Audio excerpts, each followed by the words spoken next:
Assalamualaikum. Let me guide you about how you can analyze the output of a certain program. For example, I write a program in which user enter a number. First, I will write the structure of the program, library file, specifying the namespace, then add the main.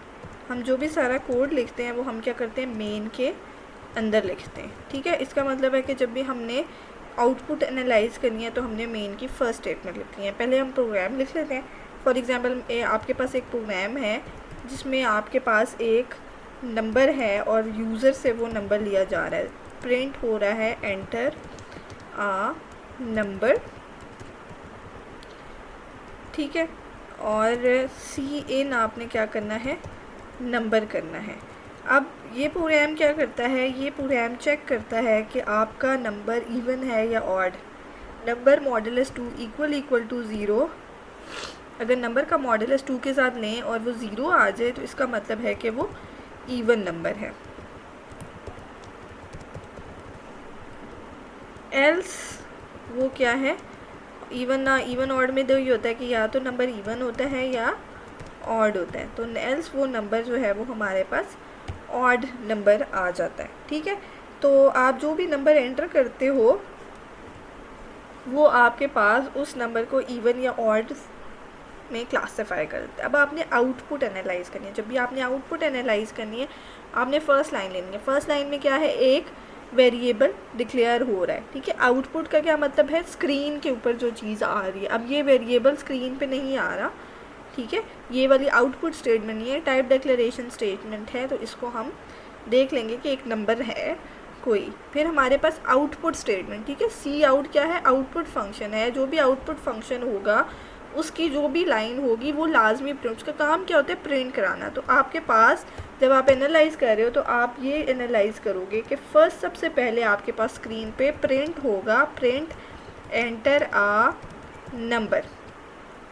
ठीक है, अब जो second है, second जो है वो सी इन का function है. ऑल्दो ये स्क्रीन पे प्रिंट नहीं होता लेकिन अगर यूज़र कोई चीज़ एंटर करता है तो वो नंबर के अंदर सेव करता है. मतलब यूज़र इंटरेक्शन बेस्ड है. इसका आउटपुट से कुछ ना कुछ लेना देना है कि आउटपुट पे कोई चीज़ आप एंटर करते हैं और वो आपके पास इनपुट एज एन इनपुट आकर सेव होती है. तो सेव यूज़र इनपुट इनटू नम वेरिएबल. ठीक है, ये मैंने एनालाइज किया कि थर्ड पॉइंट पे यूज़र जो भी इनपुट करेगा वो मेरे पास नम वेरिएबल पे सेव हो जाएगा. थर्ड जो हमारी नेक्स्ट लाइन है, next line is about the checking the condition. ठीक है, मैं एनालाइज कर रही हूँ कि 8 लाइन क्या करेगी, वो क्या करेगी, चेक नंबर मॉडुलस 2 के नंबर का अगर मॉडुलस लें 2 के साथ तो या आप इसको यूँ भी लिख सकते हैं या आप इसको लिख सकते हैं रिमाइंडर ऑफ नंबर. वो लंबा हो जाएगा, आप इसको लिख दो simple, check number modulus 2 is 0. ठीक है, वो चेक करेगा, कंडीशन चेक कर रहा है कि नंबर मॉडुलस 2 आपका 0 है या नहीं. ठीक है, तो सेकंड में आपने लिखा था save user input to number variable. ठीक है, सपोज भी कर लें आप साथ में, यूज़र एंटर 5. सो आपने क्या किया, 5 मॉडुलस 2 इक्वल टू 0. अब आप नम की बजाय एनालाइज कर रहे हैं कि यूज़र ने 5 एंटर किया है तो 5 का मॉडुलस 2 के साथ लेंगे तो आंसर क्या आता है, 0 आता है या नहीं आता. सो आपकी कंडीशन क्या हो गई, फॉल्स होगी. फिर आपके पास क्या है, फॉल्स जब कंडीशन हो जाती है तो एल्स प्रिंट होता है, प्रिंट ऑड नंबर. तो ये एनालिसिस है आपके पास इस प्रोग्राम का कि आपके पास एक नंबर वेरिएबल था. उस वेरिएबल के आपने क्या किया, यूज़र को कहा नंबर एंटर करे, यूज़र ने नंबर 5 एंटर किया. ठीक है, और वो नम में जाकर सेव हो गया. या आप यहाँ पे छोटा करने के लिए इसको सेव यूज़र इनपुट और इसके साथ आप 5 लिख लो इनटू नम वेरिएबल. ठीक है, या आप उसको सपोज कर लो, जिस भी तरीके से आपको ईजी लगता है आपने करना है, बस क्लियर होना चाहिए कि आपको समझ आ रही है कि इस लाइन में हो क्या रहा है। फिर आपने चेक किया, जो वैल्यू आपने ली, जब भी सीन होगा आप कोई वैल्यू सपोज कर लो, ठीक है। अगर आपके पास डायरेक्ट वैल्यू है फिर तो आपको सपोज करने की ज़रूरत नहीं है, लेकिन अगर सीन है तो आपने वैल्यू को सपोज कर लेना है, ठीक हो गया। एल्स आपने ये तो आपके पास होगी सिंपल इसकी आपने इसका एनालिसिस कर लिया। अब आपने एंड में एक और आप हेडिंग दीजिएगा फाइनल आउटपुट, और फाइनल आउटपुट में आपने सेम टू सेम जैसे स्क्रीन के ऊपर आउटपुट आती है, एंटर नंबर, और आपने यहाँ पर नंबर एंटर कर देना है, कोई भी नंबर, 5, सॉरी हमने 5 लिया था, और ऑड नंबर प्रिंट हो जाएगा, ठीक है। ये आपका फाइनल आउटपुट है। ये अब मैं बैक स्लैशेस आपने नहीं लगाने, ये सिर्फ मैं कमेंट के लिए लगा रही हूँ, क्योंकि अगर मैं ये नहीं लगाऊंगी तो this will be the part of the program, आपको पता ही है, ठीक है। तो ये इस तरीके से आपने जो है वो इसको लिखना है। फाइनल आउटपुट आ गई आपकी, और इसको आपने और नंबर, ये हमारे पास सिंपल सा एक मैंने प्रोग्राम है, पहले हमने इससे स्टार्ट कर लिया। अब हम थोड़ा सा आगे जाते हैं कि फॉर एग्जांपल यूज़र ने एक नंबर एंटर किया है और आप चेक करना चाहते हो कि यूज़र ने कौन सा नंबर एंटर किया, ठीक है। आप एक स्विच लगा लेते हो नंबर, और आप चेक करते हो केस 1 कॉलन सी आउट 1, केस 2 कॉलन सी आउट 2। अब ऊपर वाले में गलती क्या है कि मैंने इसको सिंगल कोट्स के अंदर, डबल कोट्स के अंदर नहीं लिखा, और यहाँ पर सेमीकोलन नहीं लगा, और default c out I don't know, ठीक है। इसके साथ आप बेशक एंड एल भी लगा लें ताकि थोड़ा कंफ्यूजिंग ना हो,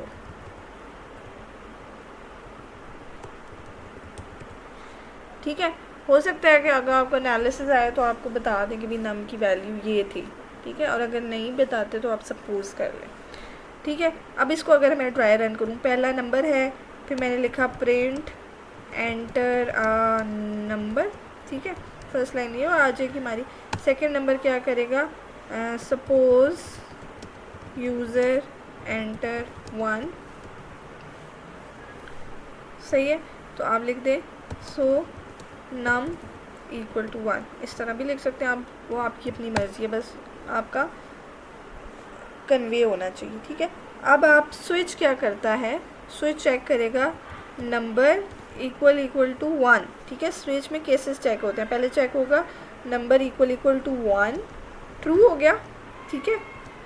4 ये हो गया ट्रू, तो प्रिंट कर दें 1। अब आप देखो ब्रेक नहीं लगा, तो आप लिख दो प्रिंट नो ब्रेक फाउंड, लिख दो ताकि थोड़ा क्लियर हो जाए कि भाई आपको समझ आ गई है। तो आप लिख दो नो ब्रेक फाउंड प्रिंट 2, ठीक है। मैंने आपको क्या कहा था कि अगर आप स्विच में केसेस लगा रहे हैं और उसके नीचे ब्रेक नहीं लगा हुआ, तो आप जब अगर 1 मैच कर गया तो 1, 2 और आई डोंट नो तीनों प्रिंट है, no break found print I don't know ये भी आ जाएगा, ठीक है। नो ब्रेक फाउंड मैं लिख देती हूँ, चले, प्रिंट आई डोंट नो, ठीक है। फाइनल आउटपुट इसकी क्या होगी, फाइनल आउटपुट होगी enter number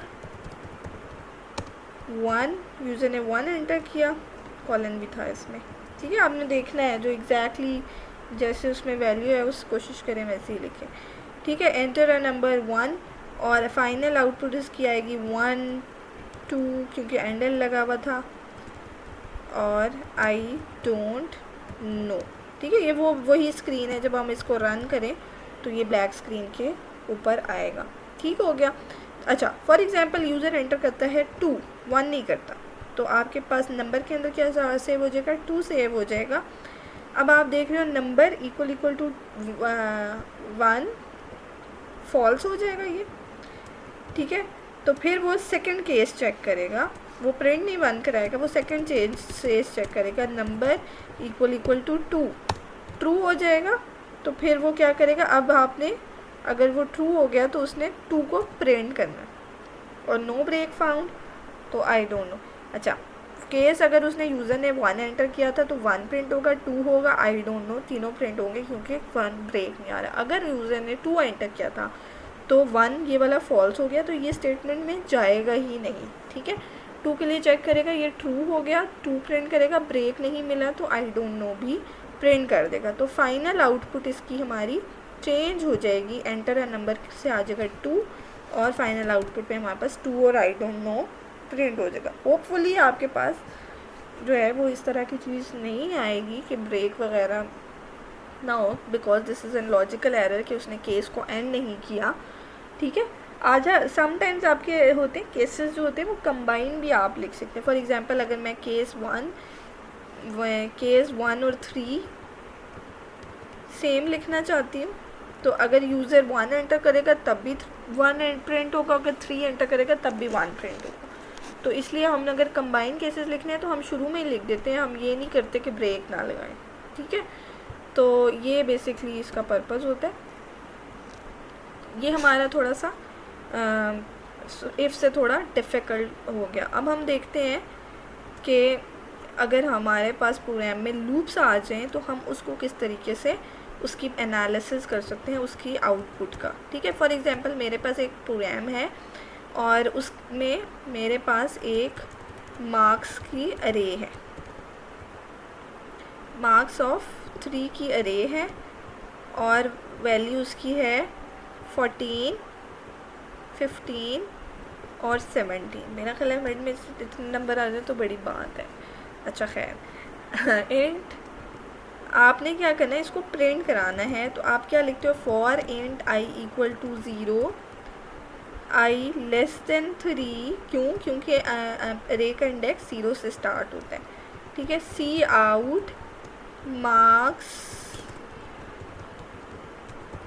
equal to marks of I, और एंड एल। ठीक हो गया। अच्छा, अब आप लिखते हो सी आउट थैंक यू। अब आप ये चीज़ याद रखें कि आपके पास ये जो स्टेटमेंट है फॉर की, इसके साथ कर्ली ब्रैकेट नहीं लगे, इसका मतलब है फॉर की स्टेटमेंट सिर्फ ये वाली है। ठीक है, ये this is not the part of the for, ये सिर्फ एंड में प्रिंट होगा। इसको हम एनालाइज कर लेते हैं। ठीक है, फर्स्ट आपके पास है कि मार्क्स की अरे है, इसको इतना मेंशन करने की ज़रूरत नहीं है क्योंकि इसका आउटपुट नहीं है, ये एक टाइप डिक्लेरेशन इंस्ट्रक्शन है। तो मोस्टली टाइप डिक्लेरेशन इंस्ट्रक्शन को हम एनालिसिस में जो है वो नहीं लिखते, इनिशियलाइजेशन को ज़रूर लिखते हैं। इनिशियलाइजेशन को जैसे कि मार्क्स की अरे है, इसके अंदर आपके पास 3 वैल्यूज़ हैं। ठीक है, अच्छा, अब आपके पास क्या है, एनालिसिस आप करेंगे। पहली लाइन आपको इतना इंपॉर्टेंट नहीं लगी तो आपने नहीं मतलब उसको कंसिडर नहीं किया। कंसिडर इसका मतलब है कि आप कंसिडर तो करोगे बट लिख नहीं रहे हम उसको, आउटपुट से उसका डायरेक्ट कोई लिंक नहीं है। ठीक है, फिर हमारे पास फॉर लूप शुरू हो गया, लूप डिक्लेरेशन इंस्ट्रक्शन है। तो हम क्या करेंगे, हम हमारे पास लूप डिक्लेरेशन इंस्ट्रक्शन में सबसे पहले हमारे पास वेरिएबल डिक्लेयर होता है। तो हम क्या लिखेंगे, आई इक्वल टू 0, आई के अंदर 0 चला गया। फिर आपने क्या किया, चेक किया 0 लेस देन 3 ट्रू है तो आपके पास प्रिंट हो जाएगा मार्क्स इक्वल टू 14। ठीक है, अब आपने इस तरह नहीं लिखना डबल कोट्स के अंदर, ये वो जो स्क्रीन पे आउटपुट आएगी क्या आएगी, मार्क्स इक्वल टू, और मार्क्स ऑफ आई का मतलब है मार्क्स ऑफ 0, और मार्क्स ऑफ 0 पे आपके पास 14 सेव है। तो आपने मार्क्स इक्वल टू 14 लिख दिया। फिर फोर्थ आपके पास ये है कि आपके पास ये आई प्लस प्लस हो जाता है, यानी आई इक्वल टू 1 हो जाएगा। ठीक है, आई 1 हो गया। 5 पे आपने चेक किया, आई आप इधर लिख भी सकते हो आई प्लस प्लस, दैट मीन्स जैसे भी आपको मतलब कन्वे करनी है बात। आई इक्वल टू 1 हो गया, 1 लेस देन 3 ट्रू हो गया। अब आपने क्या करना है, लिखना है मार्क्स इक्वल टू 15। ठीक है, सेकेंड में आपके 15 प्रिंट हो गए। क्योंकि एंड एल लगा हुआ है इसलिए नेक्स्ट लाइन में ये आता जाएगा। 7 आपके पास क्या है, आपने आई नहीं यहाँ पे सॉरी लिखेंगे, यहाँ पे 1 लिखेंगे, ठीक है, 1 लेस देन 3। फिर अब आपके पास आई जो है वो क्या हो गया, प्लस प्लस होके 2 हो गया। आपने चेक किया 2 लेस देन 3 ट्रू है, तो आपने प्रिंट करा दिया है मार्क्स। सबसे ज़्यादा क्रिटिकल होता है आपके पास फॉर लूप्स का जो है वो ड्राई रन करना या लूप का एनालिसिस करना। ठीक हो गया, मार्क्स इक्वल टू 17 प्रिंट हो गया। फिर आपके पास जो है वो उसने चेक किया 3 लेस देन 3 फॉल्स हो गया और लूप एंड हो जाएगा आपका यहाँ पर। ठीक है, ये आपका इस स्टेटमेंट में से निकल गया। ये आई प्लस प्लस नहीं होगा, आई की फाइनल वैल्यू क्या आपके पास रहेगी, 3 रहेगी। ठीक है, sorry i equal to 1, i equal to 2, marks equal to 17 हो गया और यहाँ पर 10 में आई प्लस प्लस होगा, आई इक्वल टू 3 भी होगा। ठीक है, मैं ये मिस कर दिया है। फिर 3 लेस देन 3 फॉल्स हो जाएगा और फिर आपके पास नेक्स्ट पे आएगा तो आपके पास एक आउटपुट में स्टेटमेंट है, तो आपके पास प्रिंट हो जाएगा प्रिंट थैंक यू। ठीक है, तो यहाँ पर आपने ये जैसे मैंने ये लिखा है मार्क्स इक्वल टू 14, तो आप इसके साथ भी लिख सकते हैं या लिख लें तो बेहतर है, print marks 14, print marks 15, print marks 17। Just आपका एग्जैक्ट फॉर्मेट फॉलो करने को नहीं मैंने बोला, जस्ट मुझे ये पता हो कि आपको एनालिसिस करना आता है कौन सी स्टेटमेंट पहले चल रही है, कौन सी स्टेटमेंट बाद में चल रही है और क्या इसकी फ़ाइनल आउटपुट आनी चाहिए। ठीक है, फाइनल आउटपुट क्या होगी, marks equal to 14, and l लगा हुआ है तो मार्क्स इक्वल टू 15। अगर ना लगा होता तो आपने इसके साथ ही लिखना है ताकि मुझे ये क्लियर हो कि आपको एंड एल या बैकस्लैश टी की अंडरस्टैंडिंग है। ठीक है, 14 मार्क्स इक्वल टू 17। ठीक है, ये आपका बेसिकली फाइनल आउटपुट आ जाएगी और इसके नीचे थैंक यू भी लिखा हुआ आ जाएगा। ये आपकी जब आप इस प्रोग्राम को रन करोगे तो होपफुली ये आपकी आउटपुट आनी चाहिए। हम इसको रन करके देख भी लेते हैं, तो मेरे हिसाब से इसी तरीके से आनी चाहिए। ठीक है, ये आपके हो गया, आपने लूप्स भी आपकी इसमें कवर हो जाती हैं और अरेज भी कवर हो जाती हैं। ठीक है, तो इस तरह का आपको एक एनालिसिस करना आना चाहिए कि आपके पास अगर कोई प्रोग्राम आ जाता है so you have the ability to analyze कि इस प्रोग्राम को अगर चलाएंगे तो स्क्रीन पर ये आउटपुट आएगी और इसकी ये वजह है, ये स्टेटमेंट चलेगी, फिर ये चलेगी, फिर ये चलेगी। ठीक है, सिर्फ ये नहीं है कि वो प्रोग्राम आपने कंपाइलर पे लगाया और उसको चलाया और वो चल गया और आउटपुट आ गई, बल्कि आपको पता होना चाहिए कि basically what are the steps कि आपके कंपाइलर ने फॉलो किए होंगे और उसके थ्रू ये आउटपुट जनरेट हुए। तो basically it's about the identifying your understanding कि आपको कितनी अंडरस्टैंडिंग है इस प्रोग्राम की। तो बस यही है। अच्छा, अगर आपके पास सारे कंबाइन भी आ जाते हैं ना प्रोग्राम के अंदर, तो आपने उन सब को कंसिडर करना है कि ये सारे किस तरीके से कंबाइन जो हैं वो प्रिंट हो सकते हैं। ठीक है, बाकी thank you and good luck.